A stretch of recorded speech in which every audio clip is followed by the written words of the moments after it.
ரஷ்யாவிலிருந்து எரிபொருளை பெறுவதற்கு பேச்சுவார்த்தைகள் ஆரம்பம்.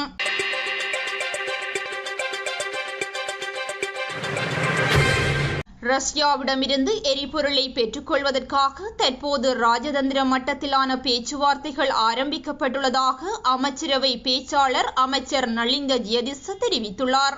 அமைச்சரவை முடிவுகளை அறிவிக்கும் ஊடகவியலாளர் சந்திப்பில் கலந்து கொண்டு கருத்து தெரிவித்த அவர், அரசாங்கங்களுக்கு இடையிலான ஒப்பந்தங்கள் மூலம் எரிபொருளை பெற்றுக்கொள்வதற்கான சாத்தியக்கூறுகள் குறித்து அரசாங்கம் கவனம் செலுத்தியுள்ளதாக குறிப்பிட்டுள்ளார்.